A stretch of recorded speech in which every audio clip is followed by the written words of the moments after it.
But Finns take their metal very seriously. I try to think of things Americans take seriously, like air conditioning, because Starbucks doesn't taste right on a summer day unless the store's cold enough to hang meat from the ceiling. We like our pickup trucks. Never mind the fact that we don't actually haul anything. There's nothing like pulling up to a drive-through with 37-inch tires, and of course, supersizing your order. In Japan, during and I guess it's Setsubun? Setsubun Festival. Okay. And we've learned they have a lot of festivals where you throw stuff at people. Mm-hmm. People throw what unusual items at others wearing demon masks to drive away evil and bring in good luck? Is it A, mini cucumbers, B, roasted soybeans, C, raw octopus, or D, ceramic tiles? But yes, folks, bumfuzzle is 100% real. It's a verb that means to perplex or fluster. So basically, how you feel when you're trying to reassemble an IKEA bookshelf using only the instructions with no words and bad drawings. Not interestingly.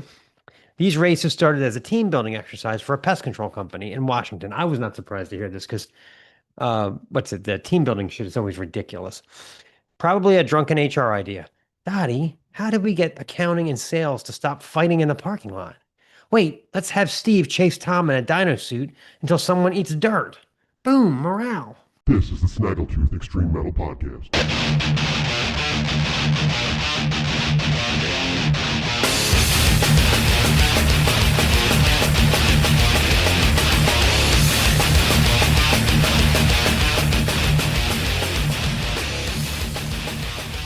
Okay, so it's time to talk about the Sportacle phenomenon. At the bar the other night, I glanced up at one of the TVs and I'm seeing a racetrack. The gates fly open and out sprint a dozen people in floppy T-Rex costumes. T-Rex racing is a thing now. Yeah. People, some of them fully grown, tax-paying, property-owning adults, don themselves in an inflatable dinosaur costume and sprint down a racetrack like a prehistoric stampede of malfunctioning hot air balloons. Logic has left the building. There are heats. Heats, y'all. That's how many people are willing to put themselves into a glorified windsock and scramble like drunken sailors to a finish line. Divided by age and gender, because I guess being 42 gives you some sort of an advantage in your ability to see through the fogged up little porthole. The gates open and it's chaos. T-Rex heads are flopping side to side like a Mesozoic metronome. All of them look like they're one untied shoelace away from a full-face dirt nap. And once that dino tracheotomy window fogs up from your panicked breath and evaporated sweat, you're basically blind and repeatedly bitch-slapped by your only source of vision. One runner described the faceplate as violently assaulting their face. Not gently bonked, assaulted. And while most of the dinos are standard issue tan, there's always that one guy in the neon green who probably got it in a clearance bin at Party City and thought, yup, this is my moment. Because he doesn't just want to be another Jurassic lawn ornament, stumbling like a wino. Now is his time to stand out. Not interestingly, these races started as a team building exercise for a pest control company in Washington. I was not surprised to hear this because, the team building shit is always ridiculous. Probably a drunken HR idea. Dottie, how did we get accounting and sales to stop fighting in the parking lot? Wait, let's have Steve chase Tom in a dino suit until someone eats dirt. Boom, morale. And now it's on ESPN's Other Sports, or what I like to call Sportacle. You know, not quite a sport, not quite a spectacle, like competitive ironing or slap poker. But just when you think humanity can't get any weirder, coffin wrestling enters the chat. The Coffin Wars. Two people are staged in a one-person coffin together. Wait, do they make two people coffins? Yeah. And commence grappling. One lies down while Prince of Darkness with arms crossed, while the other crouches over him like a star-crossed cemetery lovers. The goal? Escape the coffin, which is what most of us hope to do anyway, preferably before we're buried. Soundtrack provided by Bauhaus and Chris Jericho. Rules are simple. No standing, because I guess it's non-Walking Dead rules. No hand locking. Romance is officially deceased. First one out wins. A sudden death match.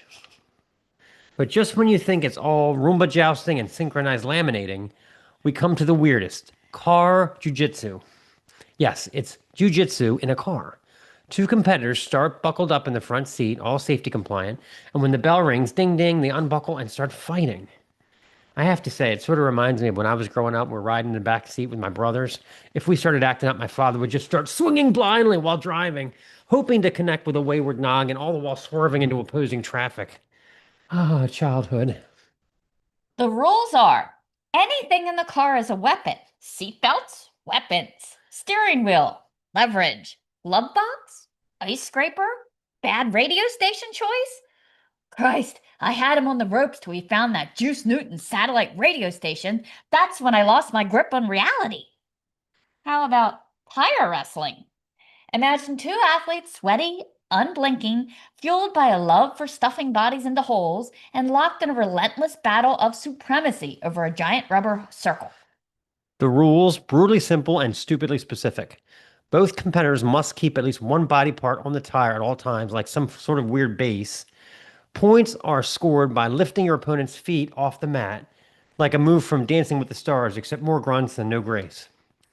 Each round ends with the grappler who has the most control time winning. Control freaks much, anyone? But here's the wild card. If you manage to stuff 51% of your opponent into the tire, the match ends endlessly. Body parts occupancy equals victory, people. I love how it's 51%. Like Bill Nye is going to come out there at halftime with a protractor and a pressure gauge checking percentages like it's the world's weirdest math problem. I mean, what's next? Zamboni fencing? Hammock MMA? Competitive mailing? The end times won't be televised, folks. They'll be on ESPN 8, sponsored by Bush's Baked Beans and Bud Light. Sportacle Nation, rise up. Okay, we'll talk about our feature interview. Our feature interview this week is with Greg March, guitarist and original member of the Long Island-based sludge metal band, False Gods. We have a great discussion with Greg about the history of the band and get into such diverse topics as phone-free concert experiences, pondering our own mortality, and his rather uncomplicated approach to gear choices. So stay tuned for that. All right, let's get it going. This is False Gods with Voice of Reason.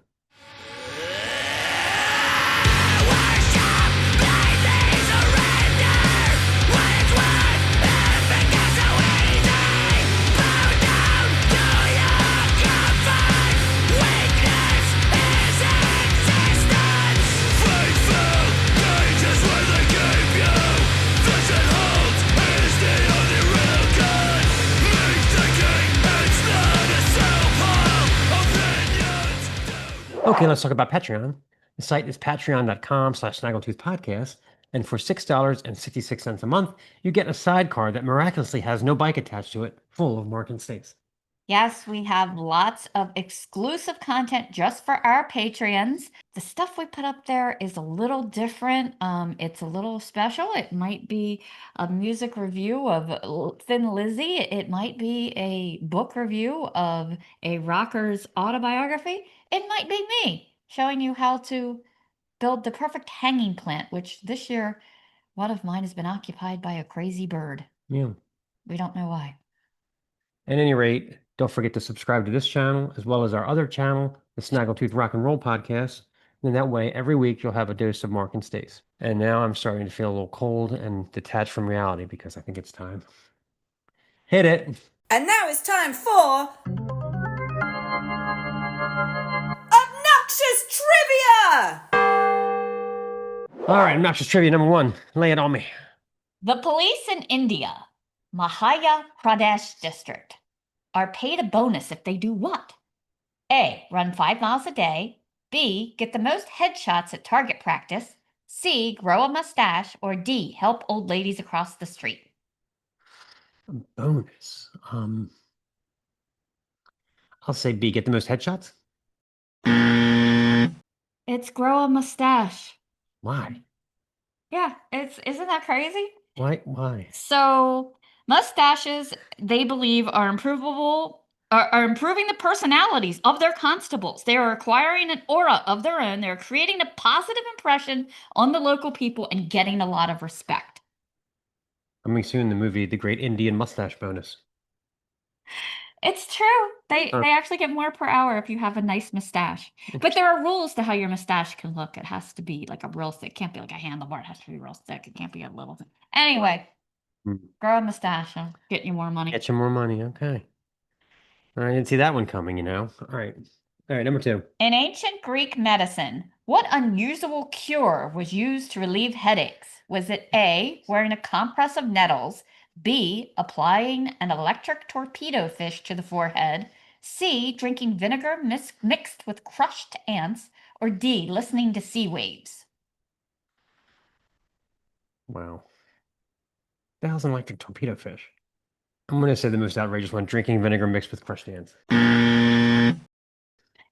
It's actually, you're right the first time. It's applying an electric torpedo fish to the What is forehead. that? It's kind of like an electric eel.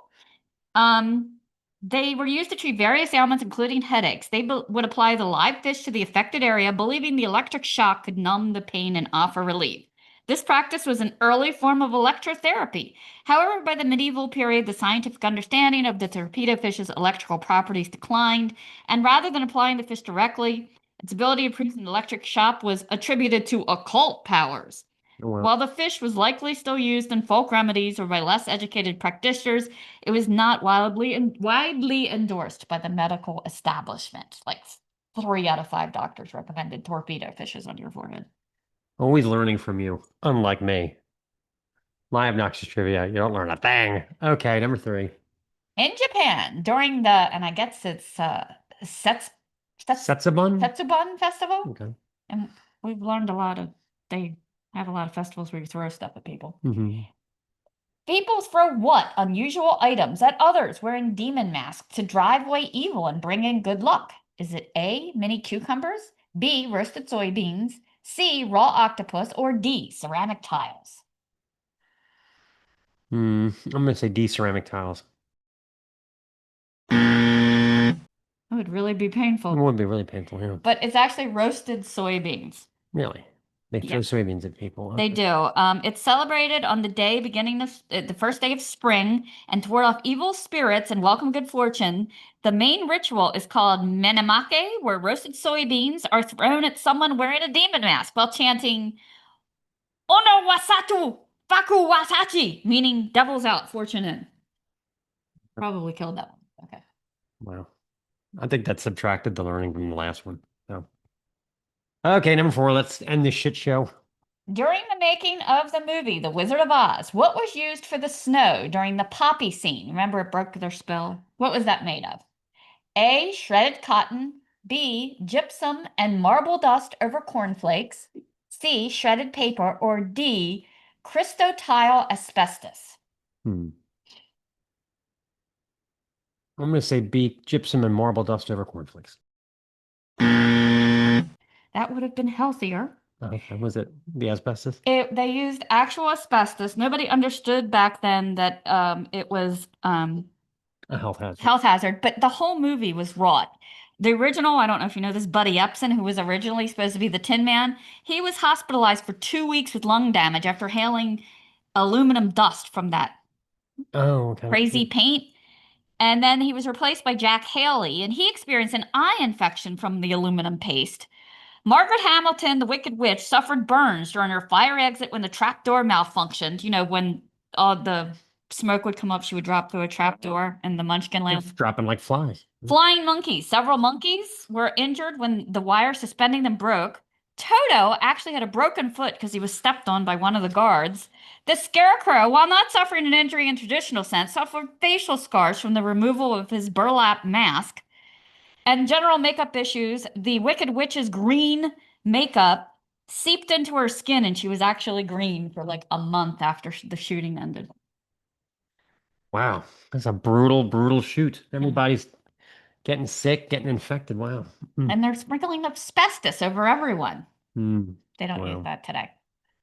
Well, this has been Obnoxious Trivia. Mark 0 for 4 again. Okay, it's time for our Snaggletoon. And this week, we're just going to start off with what a crapulent Snollygoster. English words that just sound made up. You ever hear a word that sounds so made up, you're sure someone's just messing with you? Let's start with this one. Crapulent. Crapulent is real. It means suffering from excessive eating or drinking. I guess Golden Corral syndrome was too long. It sounds like a mix between crappy and opulent. How you feel when explaining to your relatives, well, I wouldn't normally have 6 brats, 5 burgers, and 5 sleeves of Oreos, but it is Labor Day. My shop steward would applaud my food coma. In fact, I'm going to order some wings in honor of Pipe Fitters Local 191.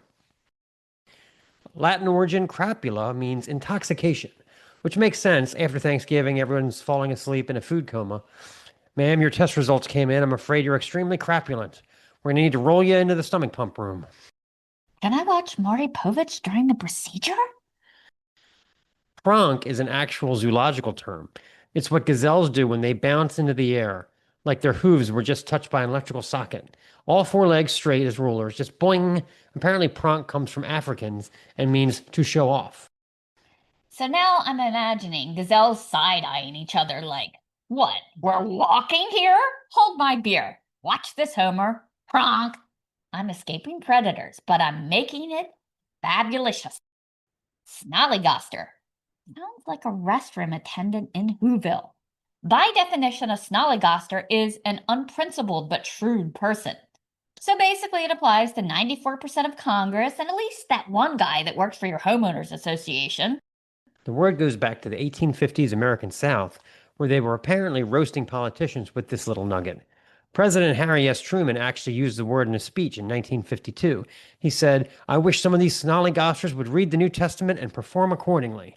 Pretty tough talk for a dude that brazenly empowered the welfare state. Oh, don't get me started. At any rate, we need to bring this word back. And now we tumble headfirst into possibly the most delightful word in the English language, bumfuzzle. Sounds like the result of inconsistent shaving. The doctor says, "I'm afraid your nether regions have developed a bumfuzzle." But yes, folks, bumfuzzle is 100% real. It's a verb that means to perplex or fluster. So basically, how you feel when you're trying to reassemble an IKEA bookshelf using only the instructions with no words and bad drawings. There's also the adjective version, bumfuzzled, which is how you look when you walk into a room and forget why you're there. You stand frozen, phone in hand, staring at your cat, thinking. Was I about to order takeout or count the Brillo pads? The word's been around since 1873, meaning people have been bumfuzzled for over a century and a half. We've always been confused. We just used to be a lot cuter about it. Bumfuzzle probably comes from a delightful word casserole like befuddle, dumbfound, and my brain is full. Please reboot. Like, not overwhelmed. I'm just a little bumfuzzled. And honestly, if you say bumfuzzled out loud and someone isn't giggling, that person is a snollygoster, guaranteed. So whether you're an unapologetic pronker or a union-loving overeater, don't forget to subscribe to our channel. Don't make us come up with an exotic term for podcast lurker.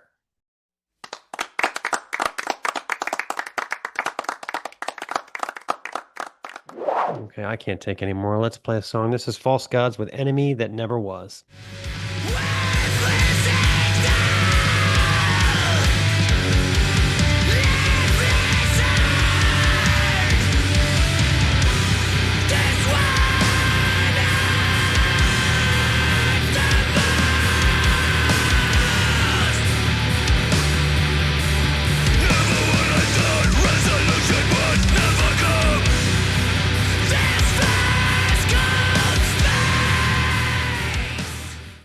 Okay, let's talk about hum nutrition, and you have the very thing here. Hum Nutrition is always coming up with weird cats. No. Hum Nutrition is always coming up with different and new products. They have supplements and things for everything from whether you suffer from acne to whether you are pregnant. They have womb service. They have private party if you have problems with your hoo-hoo. That's not a joke. We don't take those, though. Private party, that's a good one. Anyway, they always have delightful things. We like their apple cider gummy. They're really good for metabolism boosting. They just came out with this is a GPL-1 booster. If you're unfamiliar with GPL, it is great at helping you feel full, helping with cravings as well as boosting your metabolism. So I put some of this in our little smoothie today that I made with Greek yogurt and fruit, and it really did make you feel more satiated and full.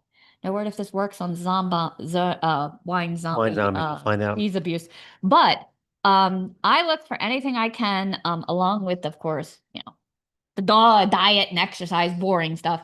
But I always look for products like this. I added a scoop to our smoothie. You too can find what products are right for you. They have questionnaires. Still confused?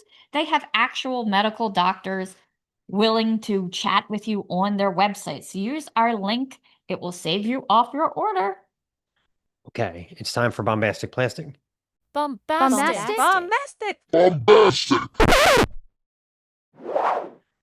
This week, we're going to talk about this little beauty of a digipak from Celeste called Misanthrope from 2009. While many of us can barely manage to get ourselves dressed for work on time, there is that select group of people. They live at the crossroads of fashion and art. You know the type. Their clothes fit perfectly. The accents in their tie or dress perfectly match their accessories, which incredibly seems to coincide with their tattoo colors. The style is bold yet minimalist, never overstated, and attention to detail is extraordinary. Perfume choice somehow coincides with horoscope forecasts. Splashes of color in a tie or bracelet prove evocative and impossible to ignore. Whether decked out in a formal suit or the perfect look for a hike, these are the people that present themselves in a distinctive, smart, and fashionable way. Since forming in Lyon, France back in 2005, the band known as Celeste have created an alluring and consistent body of work over the course of 6 full lengths that combine post-metal, atmospheric sludge, and a whiff of brimstone. Since their first EP, 2007's Pessimists, their music is flanked by gorgeously photographed black and white imagery. Their live concept proved to be ahead of its time, performing in total darkness, each member wearing red headlamps that pierce through their signature stage fog for a striking and unforgettable experience. Plus, their album title proves they have quite the flair for parentheses. It's obvious that frontman Johan Girardot had quite the flair for the visual as well as the sonic form from the earliest inception of the band. I really could have chosen any of the records for the spotlight, but the nifty little digipak of 2009's Misanthropes is my favorite, and I dare say their heaviest. The caustic guitar tone of Guillaume Ryath seems the backbone of their sound, which he presents most effectively with dissonant arpeggios and frenetic slashes. Quite a feat for a single guitar metal band. Drummer Antoine Rover boasts a classy and deft mastery of the ride cymbal, refreshing use of double bass, and the ability to sneak in some blast beats without hijacking the bleak mood of the music. Girardot's vocals are harsh, grim, and unvarying, a sort of bare light bulb style of screaming that lends emphasis to the instrumental prowess of the band. Another interesting aspect of Celeste's approach is their song titling. They aren't really titles, they're just the first line in each song. The lyrics, all sung in French, are dreary and death-obsessed, as evidenced by translated titles like There Will Be Women to Thank and Flesh to Skewer. Yet another uncompromising and distinctive aspect of this album. The second cut of the album, which translates to As If to Deceive the Looks and the Smell of Corpse, is as good a specimen as any of this band's tightrope walk between black metal bleakness and post-metal majesty. Trudging by at a hypnotizing mid-pace, fueled by Rice's skronky chugs and Rover's sophisticated cymbal ticking, particularly in the second half of the track. Let's play a clip. As If to Deceive the Looks and This Smell of Corpse.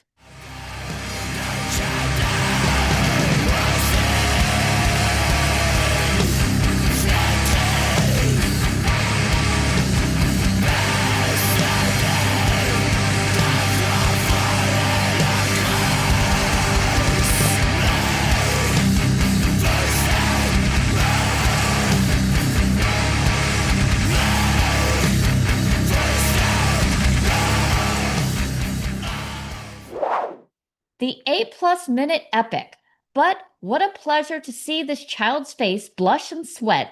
Waste no time. The thorny riffing and strobe-like percussion working its way in and out of crescendos and tempo shifts.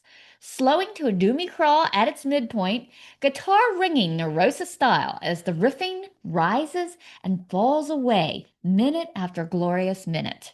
These guys know how to close out a record. The final track, Anesthetize Your Limbs in an Orgy of Enthusiasm, is an absolutely hellish affair, charging hard from the very first note, Rover serving up furious blast beats, guitar and bass pushing everything into the red. Girardot's throaty rasp full of vengeance as he delivers lines mocking the institution of marriage, like, but what a great idea to want to start a household. You might as well hang yourself high and short.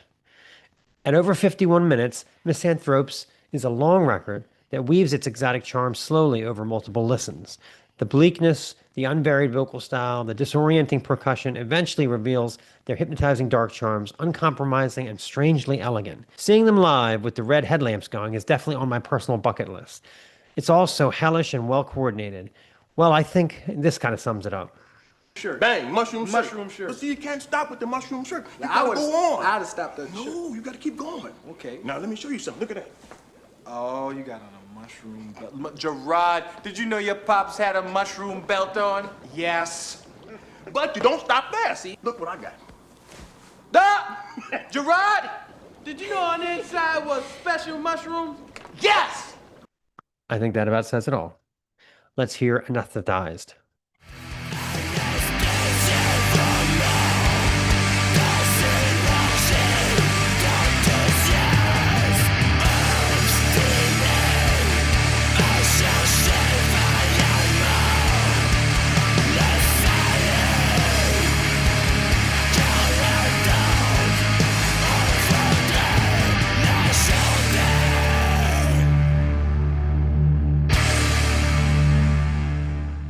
Okay, what did you see, Nubia?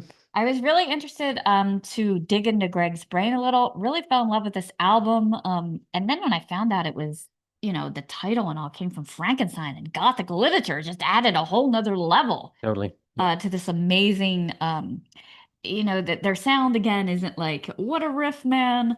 It's more like an experience, an atmosphere.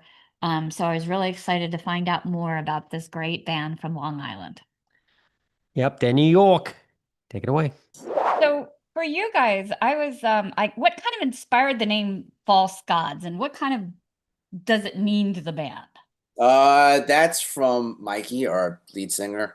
It's kind of like a misanthropic interpretation of modern day society, how we view ourselves as like bigger than we are. So kind of a commentary on humanity. It's one of those names that I was surprised that nobody thought of it before you. You know what I mean? I think there might be one or two out there. It's that's like in our world, in the heavy world, we're the first from what I know of. Yeah. Like there's a new band called Mugshot, and I thought, wow, that's a great name. I can't believe nobody thought of that before. That's great, So that's funny. Once in a while, you can still pick a good one. Yes, yes, Yeah, it is a good one for sure. Yeah. I had a great merch idea for your most rabid fans on the back of the t-shirt. I think it should say, I idolize false idols. I really instantly feel that False will sell out. I idolize false gods. Yeah, I idolize false gods. Yeah. When we get fans that'll let us pull us off, then I'll definitely. Yeah, that's I like that idea. That's like we were talking about I fucked something up on the show, and I was like, I'm humiliating myself in front of tens of people here, like we're all in the same boat, You never know. There's more. It gets more views than you think. So just keep putting it out there, and yeah, sure. You just never know why. It's never what you think should get views. It's always you're like, really? They like that? It seems that way to me anyway. Never ever. The thing that you think is going to destroy is like crickets. And then the thing that you just put out for the hell of it, people go crazy for. I don't know. It's just what I know. Same thing with music. Same thing with music now. Well, in today's world, so do you think our modern false gods are things like money, power, reputation, sex, appearance, knowledge, and status, or is it more of a cut against like social media obsessed, that sort of thing? What I think are false god. today's model? Wow, great question. I was not expecting that. Can it just be everything? I think it kind of links into one, you know. I don't think one of those, you know, were mutually exclusive to the other. I mean, I think that social media gives people a false sense of who they are. There's their virtual self, and then there's their actual self. And people kind of, especially when you have a very prominent social media presence, they kind of lose themselves in that identity. I've seen it firsthand. So I think that's one of my answers. And, you know, money and status and all that. And yeah, I think people chase after that and think that that's going to be true fulfillment, but the evidence shows otherwise. So, Which one would you say you secretly worship yourself from time to time? money. It's not that secret. If I figure out a way to get it, I'll let everyone know. Yeah, exactly. If we had any, we would too. Yeah. Yeah.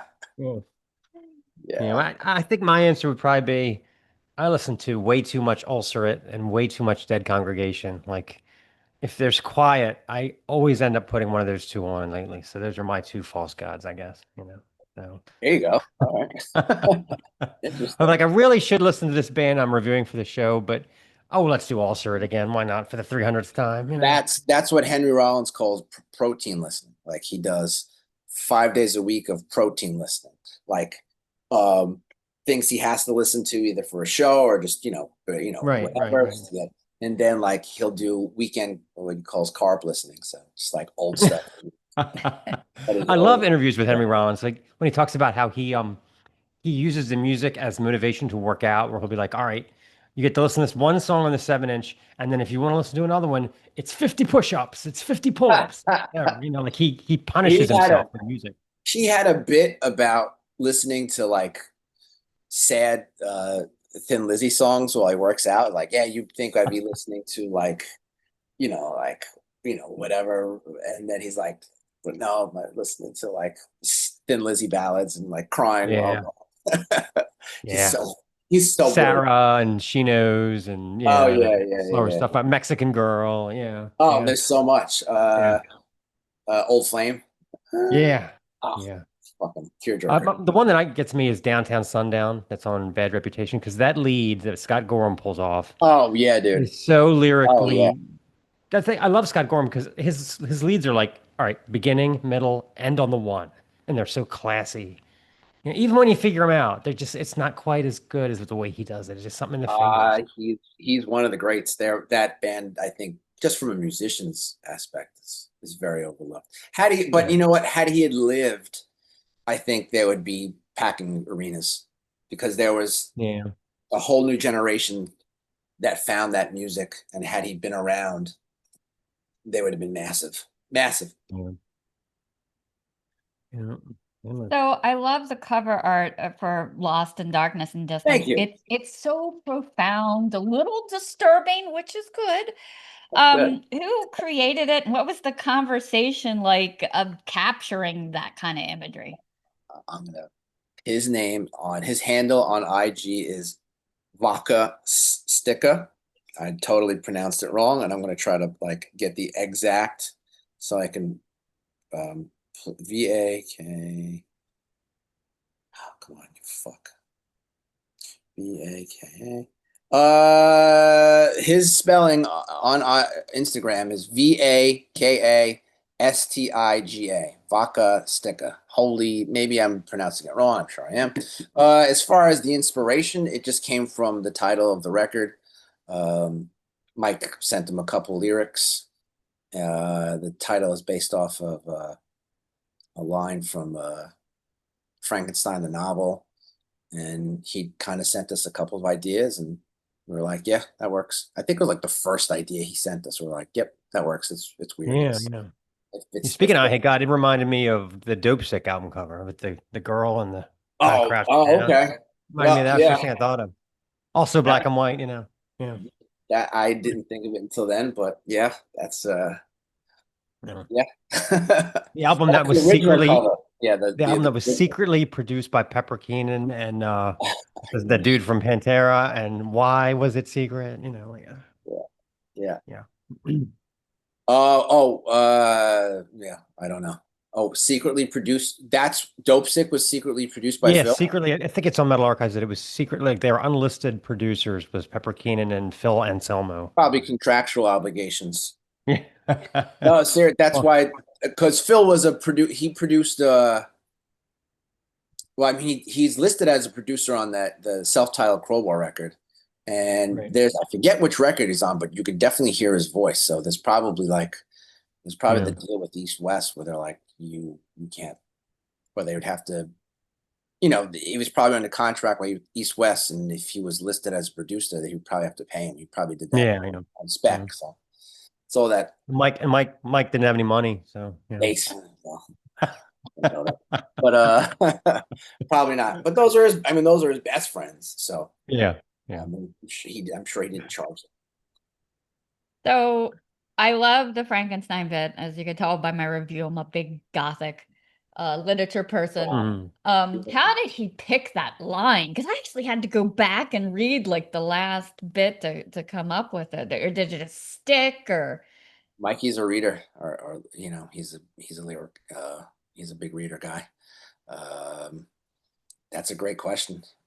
I couldn't even tell you. I'd have to ask him. But I know that I would say the 3 out of the 4 of us are like very deep into graphic novels, comic books, horror movies, things like that. I probably am like the least into that stuff, but I respect it a whole lot, and I try to get into it as much as I can. But the 3 other guys are super deep into that. Devin and Mike, especially, they could have like a separate career on all that stuff. Yeah. Devin's a big collector. Mike is a massive like movie guy. He could have his own channel just to talk about just Yeah. both of them really. So it comes from Mike's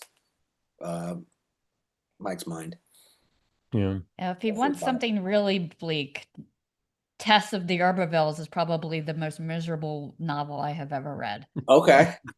It's like the series of tragic events that happened to this woman, and oh my god, and then it got worse. It's just, I'm into it. I'd be open to reading some shit like that. There's something about reading, and I love to do it. Reading a paper book in 2025. I feel like I'm unplugging from the Matrix or something. You know what I mean? Like I'm somehow foiling the electronic gods or something like that. I not to get off topic, but yeah, this sounds ridiculous, but I just started getting into reading. This year, for someone who never reads, I read like a couple of books. What the hell did I read? I read Burroughs' Junkie, which was great. And then I read, what the hell was the last? Yeah, I have it right here. James M. Cain, he wrote Mildred Pierce and The Postman Always Rings Twice. Oh, yeah. His last novel that actually wasn't published when he was alive was called The Cocktail Waitress. It's fantastic. I'm into like all that film noir kind of stuff. So Yeah. great. I'm reading Mike Campbell's book called Heartbreaker. Yeah, from the. Yeah, I'm at the part now. It's a long book. I'm at the part now where they just got their first gig. They hit the band Mudcrutch, and it's at a titty bar, and they didn't know it was a titty bar, and they just start playing. All of a sudden, these girls get up behind them and just start taking their clothes off. So this is like 1980 or something, or 1979. Yeah. So yeah, really, really cool stuff like that. I just love reading that kind of stuff. Oh, then they're easy reads too. You're done with them in a day, and they're so fun. Yeah. Oh yeah. Yeah. Oh, I love them. I'm a sucker for all that shit, dude. Yeah, Mm-hmm. that's awesome. So you've got a new drummer in Josh. How did that connection come about, and what kind of dynamic do you think that he brings to False Gods in terms of like creativity, personality? So we are a New York band, but Mike in 2021, 22 moved to Mississippi, Vicksburg, Mississippi, and he has his own business down there, him and his wife. So he spends his time up in Long Island and then also down in Mississippi. He just became friends with the people on his local scene down there. And we found Josh. We needed a drummer because Paulie, our drummer, who was actually Mike's brother, because of work obligations, wasn't going to be able to tour anymore. So Josh filled in for some dates. And then we were like, you're the guy. Like, you're it. So he has his own band, Beneath the Kudzu, that he runs down there. He also has a side project with Mike called Play Burner. He's great. He knows, like, besides being a great player, he knows how to, like, run a band and helps out with, like, booking tours and setting up shows and doing all that stuff. And That's great. Yeah. I typically, for this record, since there's like, we can't get together and like bust these songs out, so I have to, I demo them out. So I play the drums and I play the rhythm guitar, and then I send them to him, and he's really great about being receptive to ideas. And I'll say, looking for this kind of a thing here, there, and he always delivers. So he brings like a calming, like mature. Yeah. Yeah, and we've noticed that drummers Yeah. are like a hot commodity, especially in extreme music. They tend to always be Yes. in several projects because they're in demand. And he is, but he's very much like the fact that he is like he runs his own band. When he comes to False Gods, it's when I'm doing, because we're all totally independent. We don't have a manager. We don't have a booking agent. We have this little label that's helping us put out this record, but we don't really have like a big time label. So majority of the work gets done by us. So he's a massive help in all that stuff for us. So he's the man. We would be fucked without him. Especially, we've been touring with him since like 2023. So he doesn't really feel like new to me. But yeah, it's what it is. Well, it looks like the spot that shifted most has to be bass player.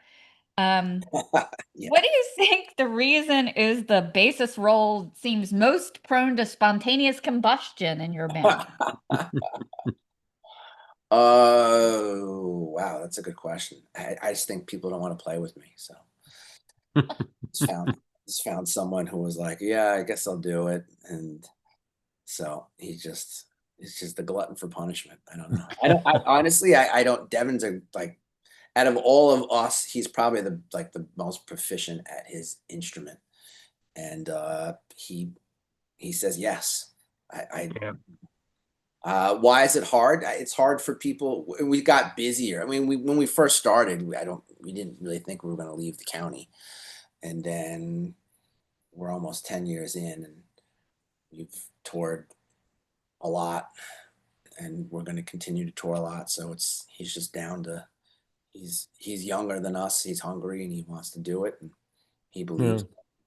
I give Devin, especially we're now a 4-piece. I give Devin a lot of space to do his thing, and especially on this record, I was like, I'm not going to have lots of layers here. Just go and get some. So now I kind of rely on him to like, all right, here's the part. Like you got to go and get some there. Your Bandcamp page says you are not here to comfort us.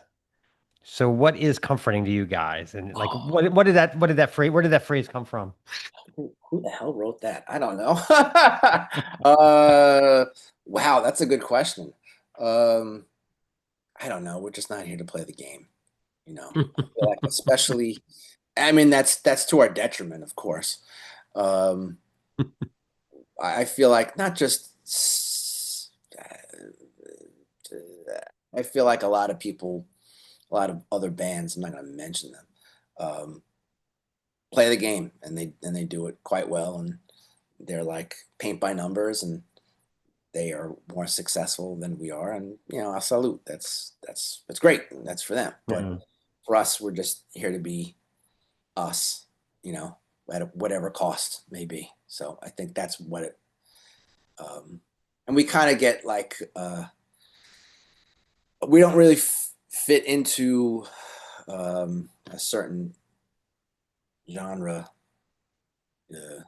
peacefully. So we've been told.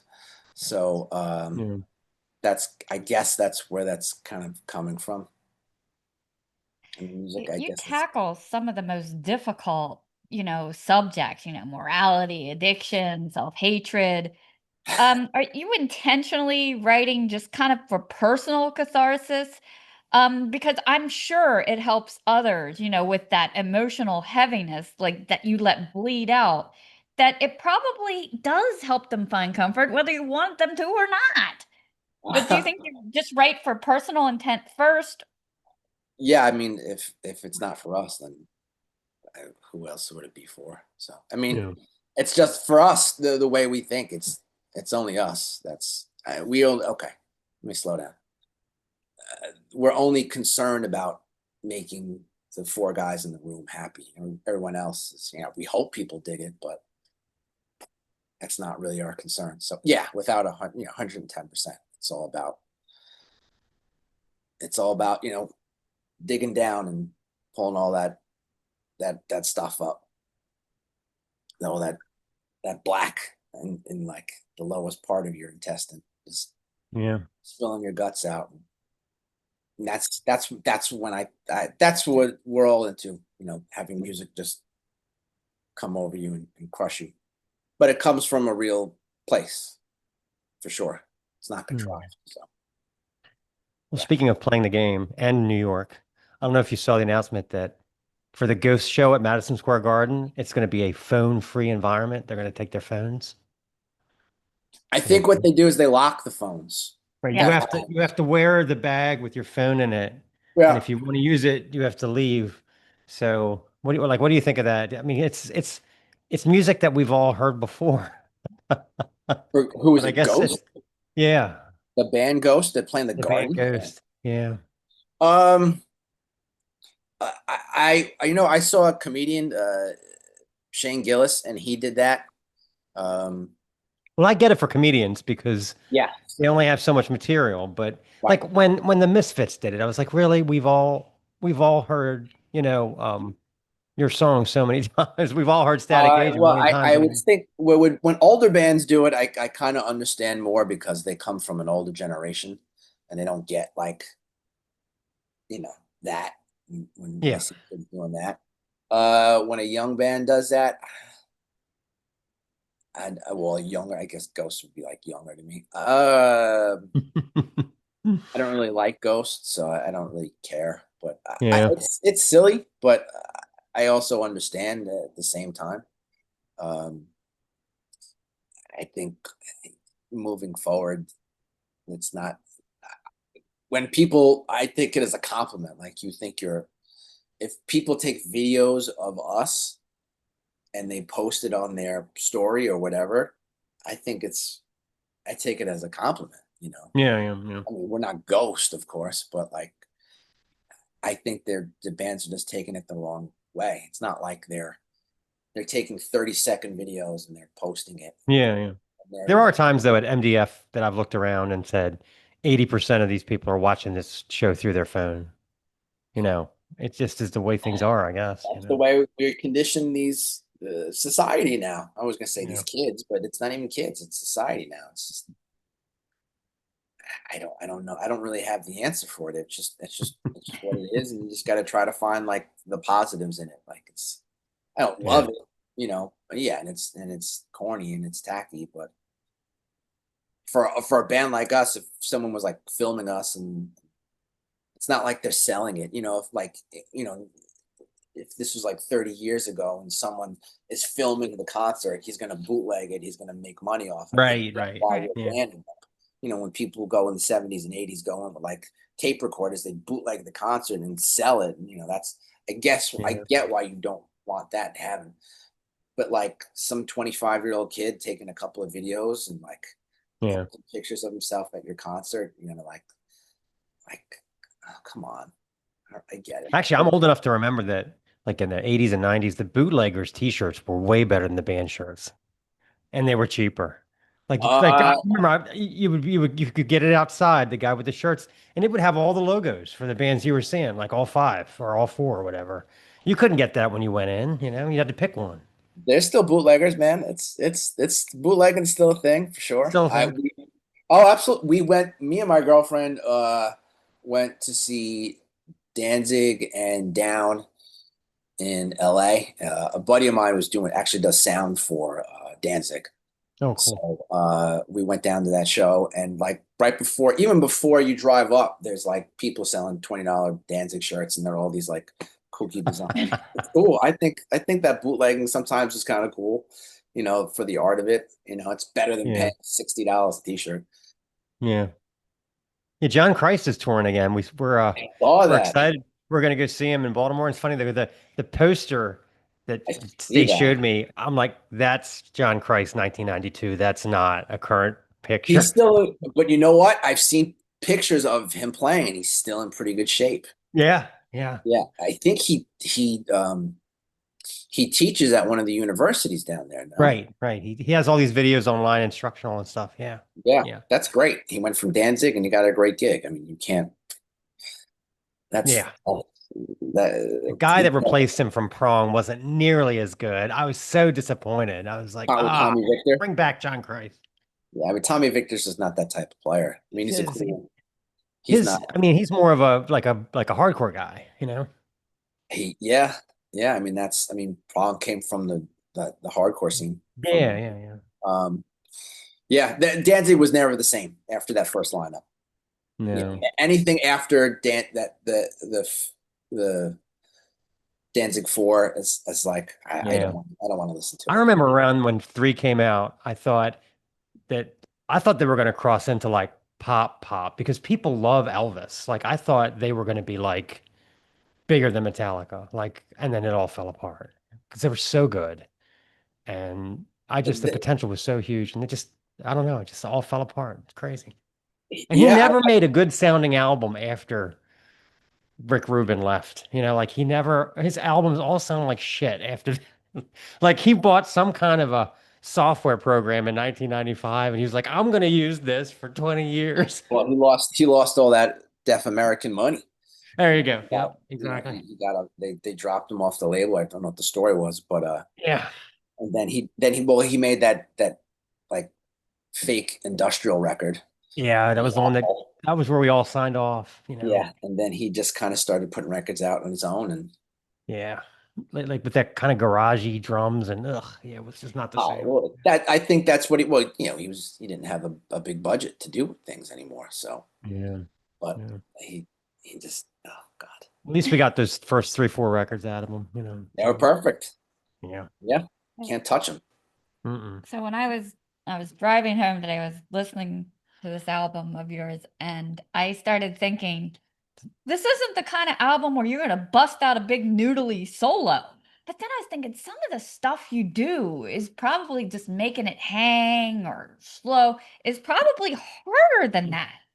What do you think are the specific vibes and tones of ideas that you bring to False Gods that are definitely signature your own? I think they're awesome. Well, first off, full disclosure, I couldn't do a big noodly solo if you paid me. But I also not like drums and percussion was like my first instrument. So that's like when I got right out of college, I started my own teaching practice, teaching drums and percussion. And I did that for a while.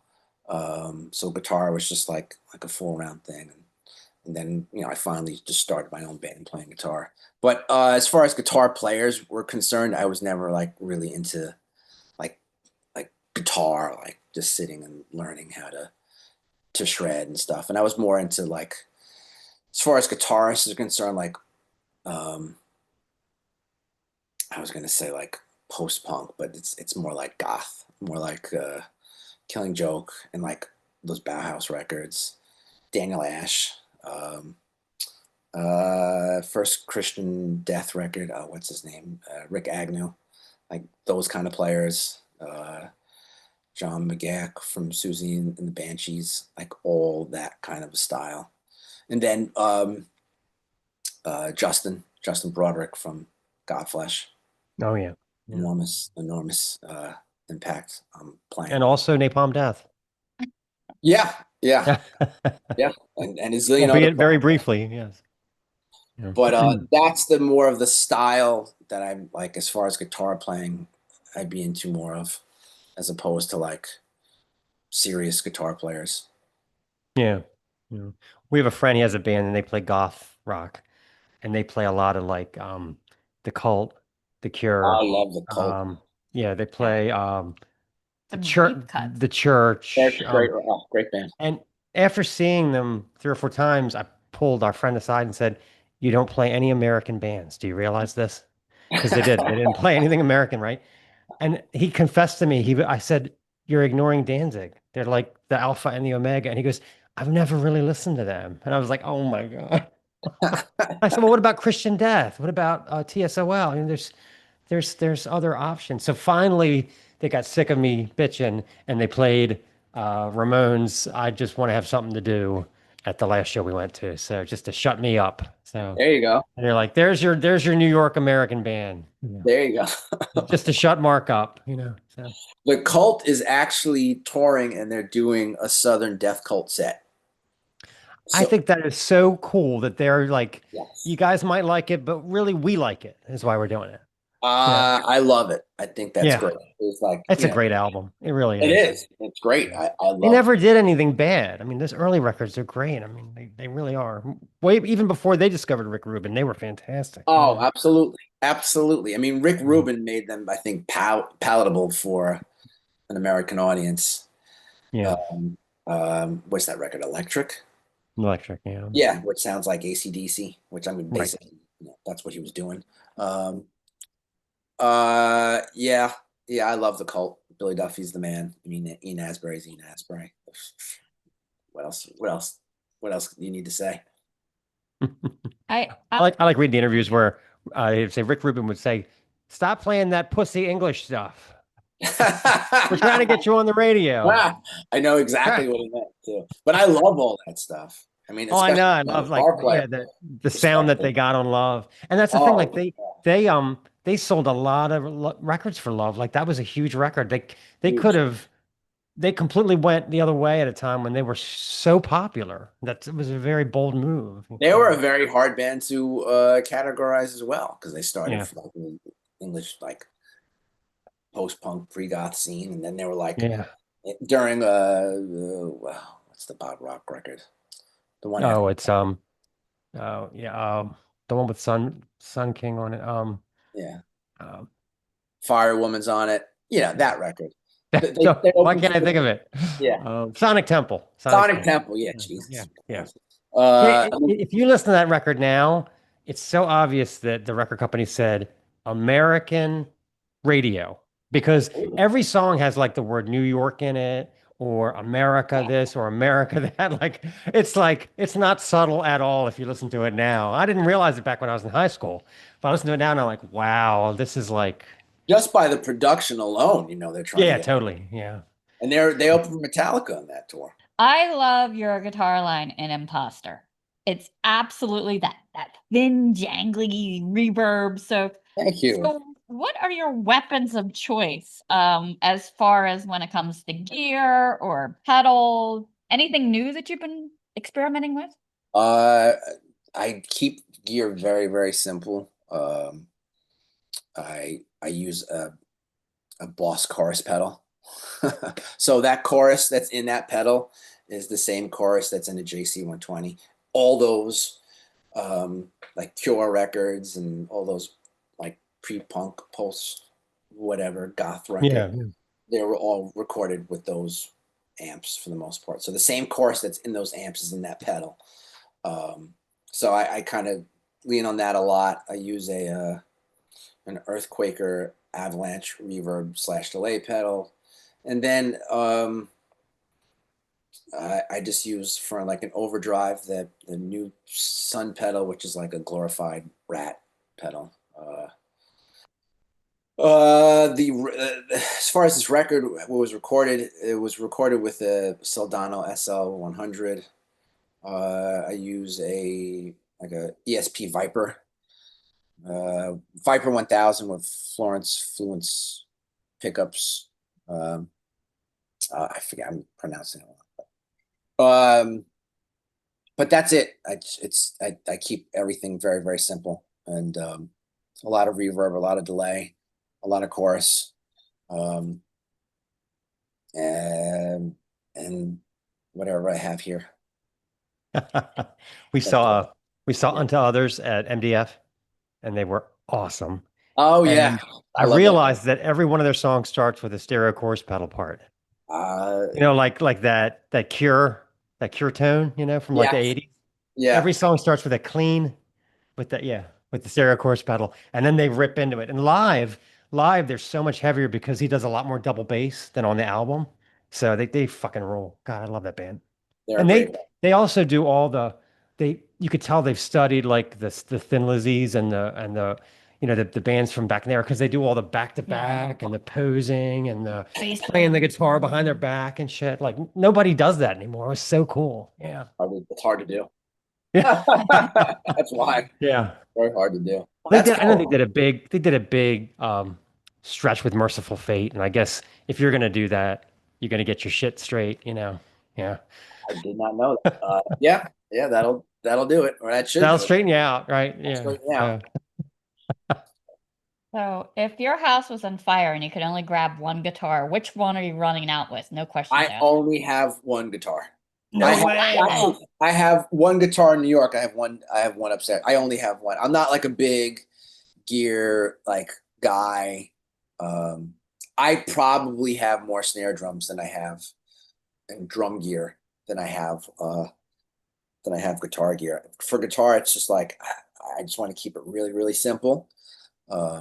So I have one amp, I have one guitar that I mainly use, and that's I have a small little pedal board, and I just try to I don't have the mind to sit and like tweak. And,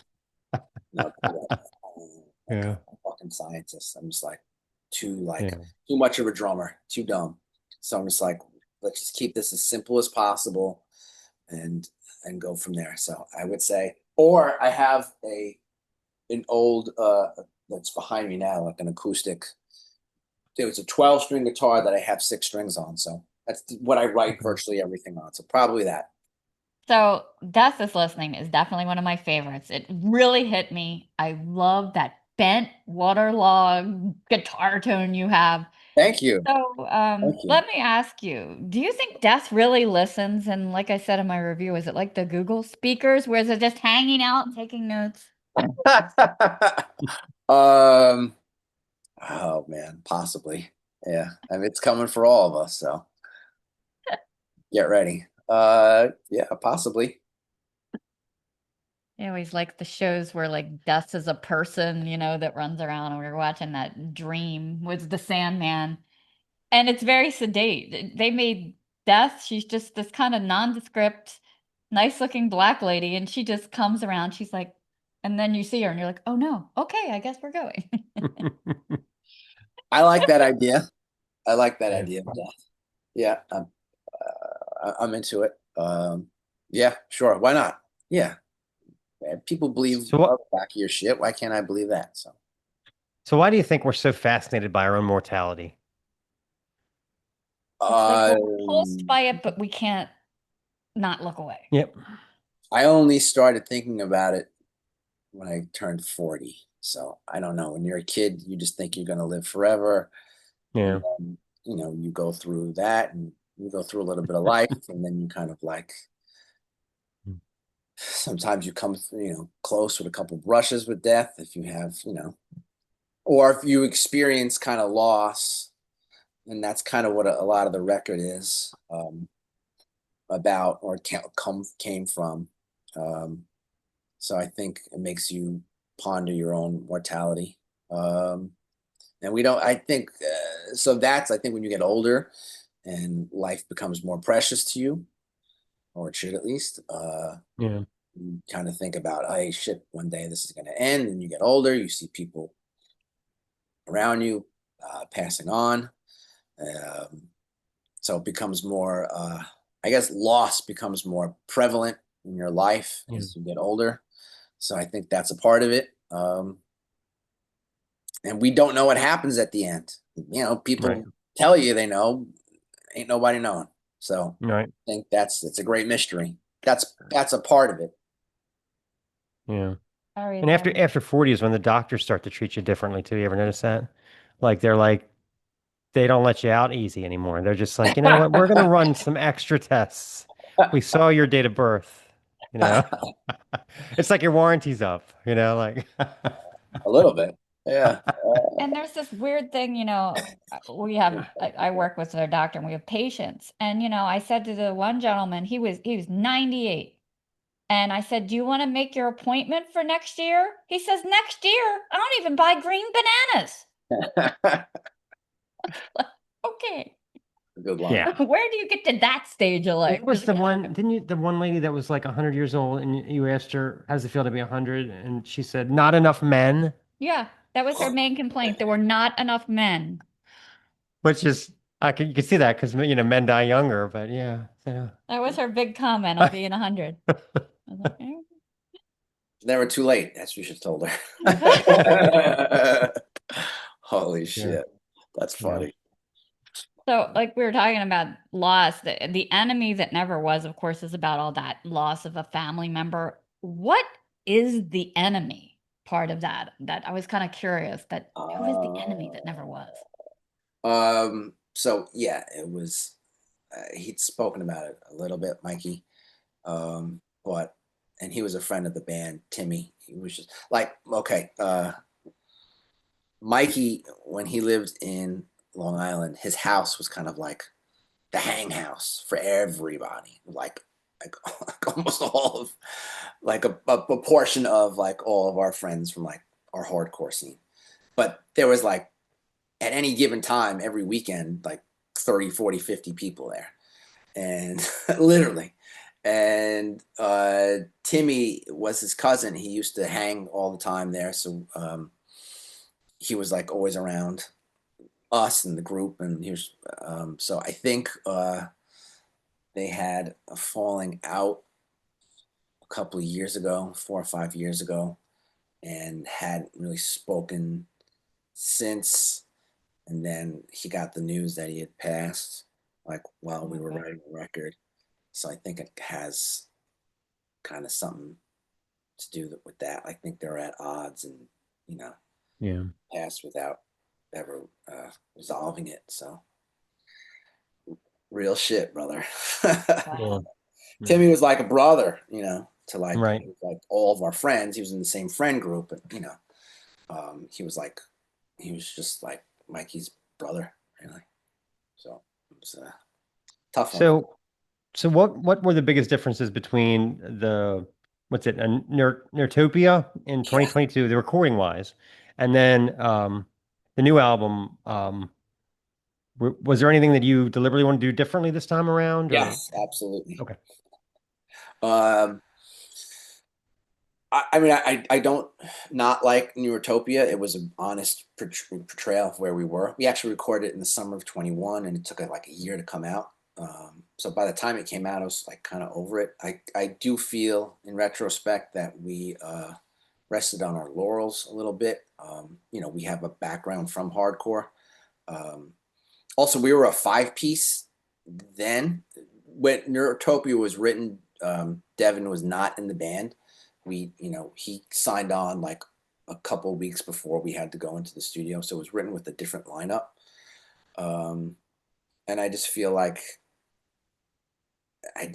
not that I couldn't relate to them. I just feel like it was growth from the first, record, but it's just not, we kind of made that statement. Like, yes, we're like a doom band that likes hardcore and like other elements kind of played to it, but I was like, can't stay here. So I made it like a priority to show like maturity and growth on this record. Also, we had a second guitar player. He was no longer with us, and he can shred, Okay. and I certainly can't. So I was like, I'm gonna make that like there's gonna be no solos. There's gonna be more space for the rhythm section to kind of do their thing, and more atmospheric kind of drawn out parts, more back to like like not where we started, but more of like the original idea of like adding that sort of post-punk element to it. For sure. I didn't want us to get labeled as a hardcore band. I'm 44. I aged out of that a while ago. Even though I like it, but it's not like where I was at musically. So emotionally. So I just to be trying to write another record like that would just be fake, and the band needs to progress constantly. So that's So what I for got. this record, the other one you did do that integrity cover, but I was reading where you actually cut songs out of this album. Yeah. So I guess there was no room for a cover on this one. Well, we thought we were going to put it out on vinyl. Vinyl, you only have 45 minutes. So Right, I right. was like, these songs are kind of long. Let's cut two, just so we can put it out on vinyl. We got a deal, a smaller deal, but he couldn't do vinyl right away. So it works out. It worked out anyway. I think like records it would have been with those two songs, it would have been long. It would have been a long record. So I like how like it's 7 songs. They're all they're not short, but they're it's not overwhelming the listener. And I plan on getting it back into the studio and trying out another one by next year. We play a game on the show, Okay. and I think you'll like it. It's called Blaspheming Monikers. Okay. So Okay. here's how the game works. So I have 5 band names in front of me. One of them is made up. Okay. So we're going to try to get you to guess which one of these is not a real band. Okay. Spend a lot of time on the Metal Archives coming up with this one. So. Okay. All right. First, Kill the Idealist. Second, Kill Junior. Third, Fuzz Kill. Fourth, Haircuts That Kill. And then 5, Reverend Kill. I gotta One of find the them- one that's not real. Which one's not real? Yeah. Haircuts That Kill. They are real. They're heavy metal from Belgium, and they have 1 EP and 2 full lengths. Haircuts That There you Kill. go. I don't know who comes up with these names. So that leaves Kill the Belgium. Idealist, Kill Junior, Fuzz Kill, and Reverend Kill.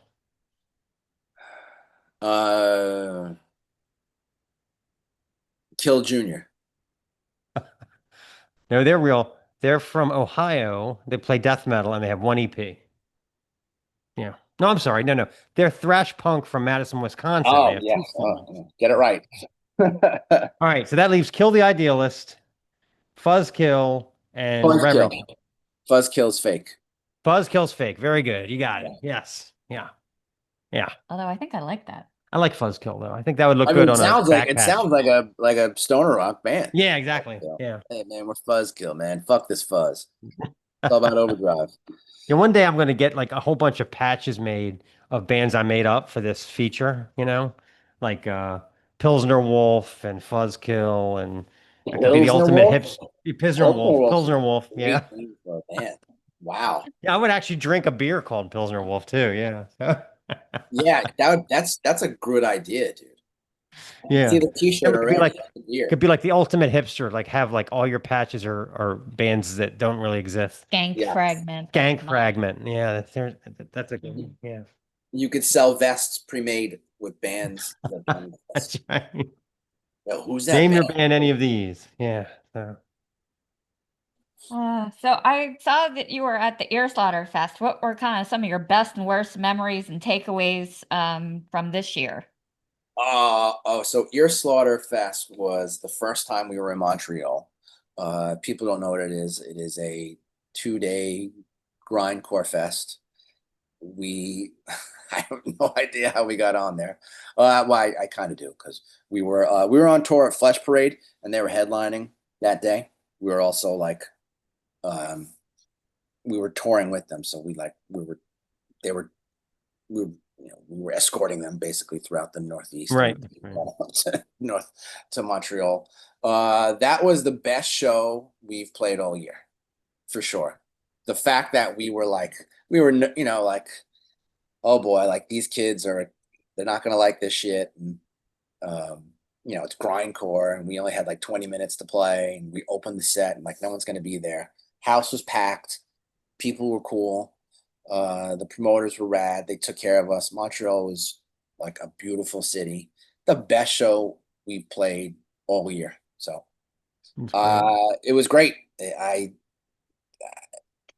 What I learned, I just don't have any expectations and just kind of be who you are. And we had people coming up all night and we're like, that was great. Like that was not what we expected. And it was a nice like change of pace, and it was a good way to open the show. So I was like, cool, we can do it. Do you have a bucket list, like a festival, like it would be a dream to play? If you could pick one, what would you pick? A bucket list festival. I would say, I'll just say Hellfest because it's the absolute biggest, right? Yeah. Well, it's the biggest metal fest. So, now it is. It's it's this generation's Castle Donington.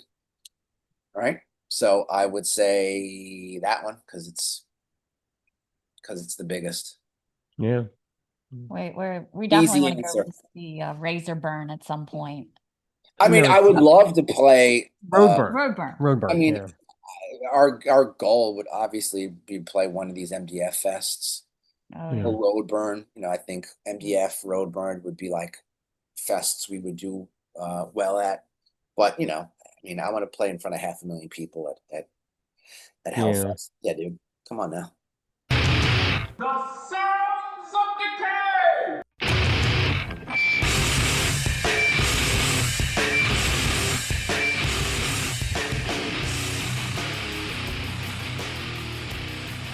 Okay, Sounds of Decay 1. This is Scalp, not worthy of human compassion. Back in 2018, deep in Orange County, land of Real Housewives, surf culture, and Disneyland, a joke Halloween band formed called Hellboob. But guitarist Devin Fuentes had real nightmares to purge, straight from the EMT trenches. Alongside Cole Rogers on vocals, they recruited Cole Sadler on bass. There were lights, there was noise, there was a spark. And then they found the beast behind the kit in Luke Smith. Enter producer Taylor Young to shape the project further. And it was time to tell Tchaikovsky the news. Let there be Scalp. Now on their third album, this four-piece has honed a volatile cocktail of West Coast crust, grindcore, and death metal snarl, peppered with spine-chilling samples. The 13 tracks sear past, some under 30 seconds, most in the 1 to 3 minute blast radius, but packed so tight with variety that they feel much longer. The only outlier is the closer, stretching just over 5 minutes. Now, I'm not entirely sure what the title of the opener, La Tarmlac, stands for, but given the sample from The Hippie Temptation with Harry Reasoner's calm clinical warning about hippie acid casualties, my best guess is lacerate the American right mind like a cult. Just a theory. Fuentes' guitars wail like they're being warped through funhouse mirrors, flanked by static and unstable electric hums. The moaning lines feel like protest, echoing the horror of an establishment that writes off the counterculture with tiny diagnoses and institutional solutions. Ego Death ups the aggression. Smith's drums pound like an industrial drill, ripping through sheet metal at full speed. His blast beats smack sharp and relentless, as if he pulverized his kid into sand and kept going on a stack of Home Depot buckets. Fuentes' riffing grinds like a rusted chainsaw that refuses to start, every note loaded with bad intent. Rogers sounds like a beast clawing out of his own throat, layered at time with Fuentes' bitter caustic growls. Lying to myself, I say there is no fucking way out. I ended my life when I ended my mind. Drums and guitar lurch together in rapid-fire spasms, like Nicholson limping through the frozen maze in The Shining. Smith's beats pounding through the carpet and cutting into the floor beneath. Saddler's bass strips thick notes like wet cement. 80 Acres of Hell brings a scorched earth collaboration with Weekend Nachos, fusing Scalp's grind with Nachos' filthy power violence. It opens with a horripilation-inducing soundbite. A man asks, "What does God tell us to do to our enemies?" A child answers, "Destroy them." And we're not in Kansas anymore, Toto. Hard pan drum strikes volley with diabolical riffs, falling fast and hard like flaming wreckage. Feedback shrieks twist your axis. The wall of death suddenly a reasonable reaction. After a flurry of cymbal smacks, guitars scream like someone being carried off by a monster. Smith's beats push Kidnap Panic into a doom-laden clunk and roll before deciding they can't drive 55. Vocals drift the bile, rage, and maybe a splash of pre-hurl spew. Untitled features a disturbing spoken word sample from a 1961 psychiatric interview series playing over a radio drifting between stations. The voice belongs to Patient 18, a catatonic schizophrenic whose flat, emotionless delivery carries chilling gravity. His calm detachment clashes brutally with the other tracks surrounding sonic violence. Lothar is a percussive pummel by Smith, hyperspeed drumming that hits so hard and relentlessly it leaves welts. With Fuentes' guitar, brings no shred, no noodles, just the sound of tectonic plates grinding and splitting, with wild feedback wails like a feral cat in heat. Saddler's bass drags the whole thing into low-end filth, pulling you under like an undertow. Roger's vocals are raw, ragged, and barked with hate-filled breath. Burden, hate, isolate, self-manifest, eradicate. Let's play a clip. This is Lothar.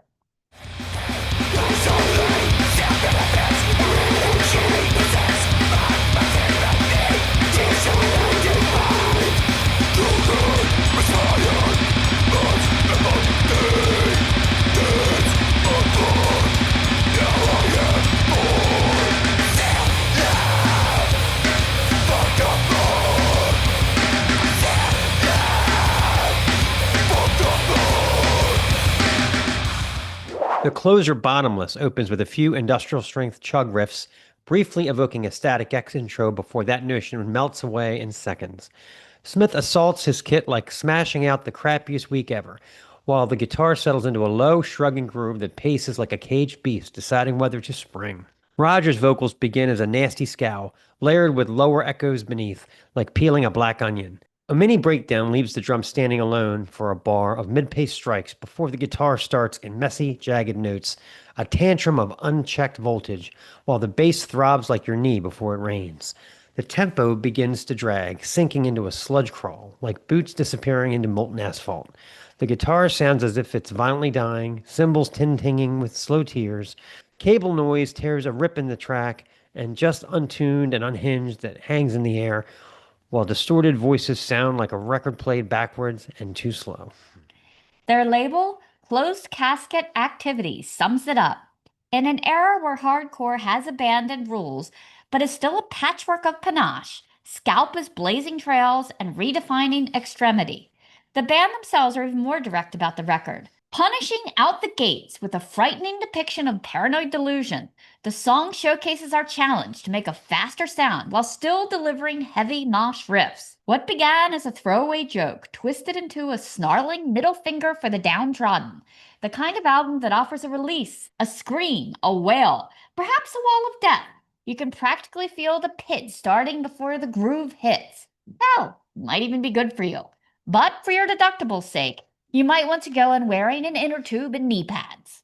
Let's play a song. This is Bottomless.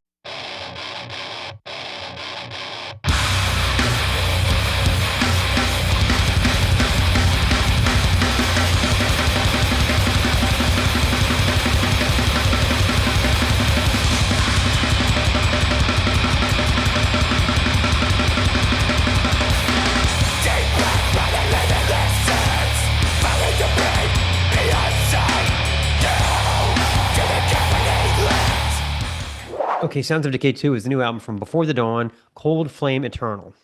I'm not sure if it's the latitude, the obsession with umlauts, the long winters, or whatever, but Finns take their metal very seriously. I try to think of things Americans take seriously, like air conditioning. because Starbucks doesn't taste right on a summer day unless the store's cold enough to hang meat from the ceiling. We like our pickup trucks.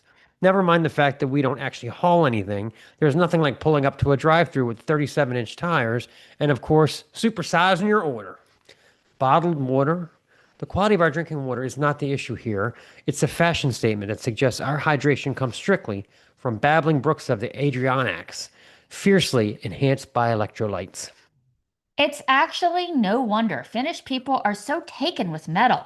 Monikers like Amorphous, Sentenced, and Demolic are just a few examples of the quality and diversity that comes from this savage land. Before the Dawn are another one of Finland's proud metal institutions, soldiering on year after year, album after album since forming way back in 1999. Cold Flame Eternal is the band's 9th full-length, offering up 10 songs, all in the 3 to 5 minute range, and demonstrating that the band's signature blend of majestic clean vocals, brutal percussion, and bold heavy riffs have never sounded better. Produced by vagabond guitarist and engineer Juha Rala, Cold Flame Eternal proves to be yet another stunning collection of triumphant choruses, soaring symphonics, and pure headbang delight. Fatal Design, like many of the tracks on the record, wastes no time delivering both pomp and punishment from the very first note as the blasting percussion of Thomas Sakkonen tears out of the blocks, synths trumpeting fanfare until Raha uncorks a spiffy Amon Amarth adjacent riff. Before long, we're basking in the dueling, husky, operatic vocals of frontman Paavo Lapati. Raha's lead absolutely soars, moving deftly in and out of harmonized sections and sticking the landing without a scratch. Stellar Effect eschews blast for a rock-friendly trot, earning its title as Rala reveals yet another irresistible specimen from his bottomless riff bag. The juxtaposition of this remarkable brain static and Lapati's incredible vocal recalls classic metal like Fate's Warning and Solitude Aeternus. His intermittent guttural passages add to the distinctive Before the Dawn flair and bewitching lyrics about cold fires and dying stars. Then there's As Above, So Below, perhaps the pompiest and grooviest cut on the disc. Synths croaking, guitars rising and falling away, Lapati drawing you in one moment and then mowing you down savagely the next, in a riff that no headbanger will be able to resist. There is something to be said for consistency, and Before the Dawn deserve every accolade for continuing to develop such a quality discography. It's no wonder Finns love their metal, almost as much as we lose our minds for peanut butter, sarcasm, and lawnmower racing. Let's play a clip. This is As Above, So Below.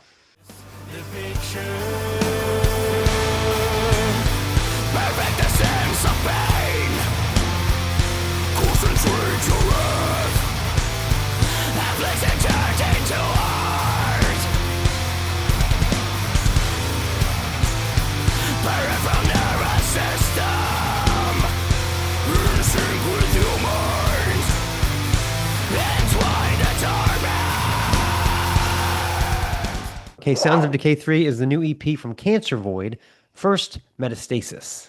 Another day, another completely unreadable band logo. Look at that thing, it's hairier than Hugh Jackman's knuckles. A perfect representation of the brutal, spacey, and complex debut EP from Czech Republic 5-piece Cancer Void. The band consists of many initials: bassist DD, guitar KB, guitar PU, drums EV, and vocals DK. This 20-minute taster offers up ugly, thorny old-school death metal, occasionally spiked with intergalactic synth interludes. Think somewhere between Time Ghoul and Starfleet Academy, and you'll be in the right headspace to enjoy this punishing little platter. The production on the album is surprisingly strong, with a big drum sound, some cool hard pan guitar bits, and of course the vocals that are total cupped mic brutality. The curiously titled Breeding Pyramids kicks off with some uber fancy stick work from EV. His aggressive double pedal attack, quite immolation adjacent. This one stutter steps brilliantly between a speeding chug and molasses drag.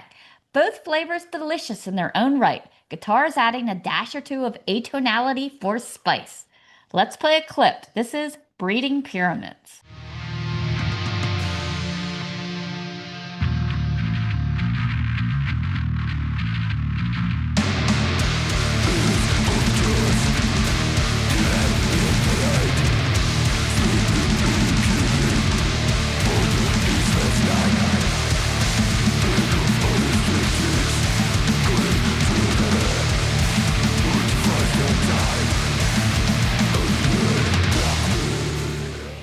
Some may not approve of a 2-minute interlude called, well, interlude, on a disc that's already only 20 minutes long, but in this case, it flows well. Since a nod to Tangerine Dream or Blood Incantation or maybe even the Risky Business movie. Who am I to judge? Cosmic Caverns of Extinction ends things on a spectacular note. Percussion flashing, riff slashing from Jump Street. Once they hit that double time sweet spot, I declare there will be no stillness of mosh pits for miles. They may have to stop this one before someone gets hurt. There's a bass breakout around the 1.5 minute mark that introduces some of the most dissonant harmonized guitars on the disc. Around the midpoint, the track almost capsizes on itself. Bass, lurch, lurching into a spellbinding solo arrives seemingly from somewhere. The trudge of Golgotha tempo, that dragging march to your doom, bass breakouts, and speed fits continue to alternate for the remainder of the track to marvelous effect. Ultimately, this release achieves exactly what a debut EP should. It gives us a bit of flavor and leaves us begging for more. I predict big things for this 5-piece and would not be surprised to see them picked up by Nuclear Blast or even $20 spin for the next release. Plus, we got to get that logo on a t-shirt, people. I want one. Let's close it out with Cosmic Caverns of Extinction.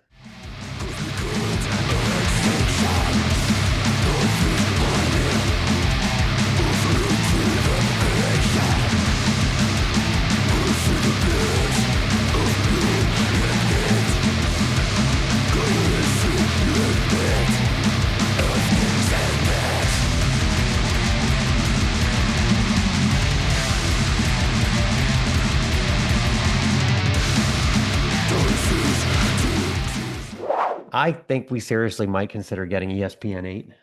I know it was We went to go see a band that night, and we couldn't stop watching TV.